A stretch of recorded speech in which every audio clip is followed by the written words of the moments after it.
नमस्कार बंधुरा सबाई केमन आछो। आशा करी सबाई खूब खूब भालो आछो और आमिओ खूब भालो आछि।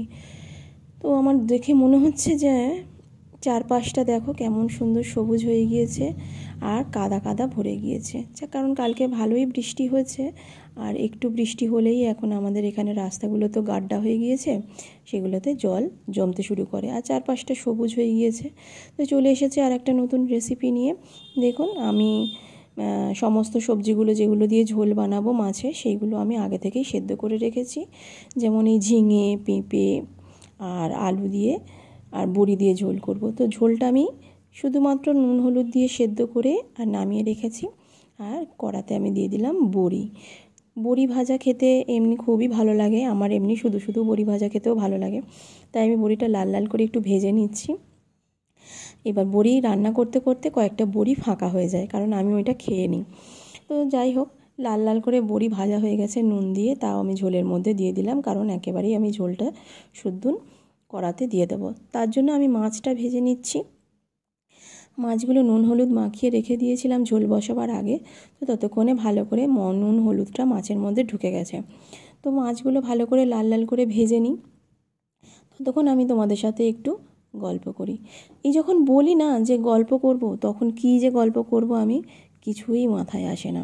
অনেকে শুনেছি যে নোট করে রাখে যে এই টপিক নিয়ে গল্প করবে।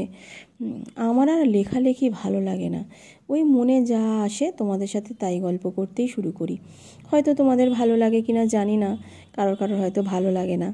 যদি ভালো লাগে তাহলে একটু কমেন্ট করে বলো যে হ্যাঁ তোমার এই কথা শুনতে ভালো লাগে বা কিছু।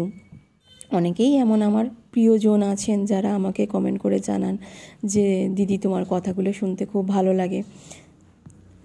যাই হোক, মাছগুলো লাল লাল করে ভাজা হয়ে গিয়েছে আমার। তো তারপরেই আমি ক্যামেরাটাকে রেখে দিয়েছি এমন একটা জায়গায় যে আমার খেয়ালই নেই যে ক্যামেরাটাকে অন করেই আমি রেখে দিয়েছি। তো প্রথমেই বলি যে এই যখন কিছুই দেখা যাচ্ছে না ভিডিওতে, তখন একটা কথা শেয়ার করি তোমাদের সাথে, যে একে অপরকে চিনে নেওয়ার জন্য। তো তোমরা কে কোথা থেকে ভিডিওটা দেখছো আর তোমরা কি করতে ভালোবাসো, তোমাদের কি কি খাবার খেতে ভালোবাসে লাগে, এই সমস্ত টপিক নিয়ে আলোচনা নাকি আমার মনে হয় যে এগুলোই বিষয়বস্তু। আর কি যে কন্টেন্ট বানাই প্রত্যেক দিন জানি না। তাই আমাদের তো মেয়েদের ক্ষেত্রে বা ছেলেদের ক্ষেত্রে যাই হোক, ওই স্বামীকে নিয়ে বউ আর বউকে নিয়ে স্বামী, এই কন্টেন্ট বানায়। তো কথা বলতে বলতে আমি কড়ার মধ্যে 5 ফোড়ন দিয়েছিলাম আর জিরে গোটা দিয়েছিলাম, জিরে গুঁড়ো আর একটু আদা বাটা দিয়ে দিয়েছিলাম। দিয়ে তার মধ্যেই মাছগুলো দিয়ে দিয়েছি, দিয়ে তার মধ্যে ঝোলগুলো দিয়ে দিলাম। মাছগুলো নিচে দিলাম কারণ যে যখনই আমি জলটা ঢালবো ঝোলটা, তখন মাছগুলো আগে জলের সাথে মশলার সাথে মিশে ঝোলের সাথে একটু সুন্দরভাবে মিশে যাবে। তো ঝোল তো আমার হয়েই গেল। তো তোমরা ওই পেট ঠান্ডা করার জন্য এরকম সুন্দর করে সবজির ঝোল কে কে বানাও। এই ঝোলগুলো কিন্তু খুবই টেস্টি হয়। আর বাচ্চারা যে খায় না তা নয়, কিন্তু আগে আমার বাচ্চা খেত না, কিন্তু এখন কিন্তু আমার বাচ্চা চেটেপুটেই খায়।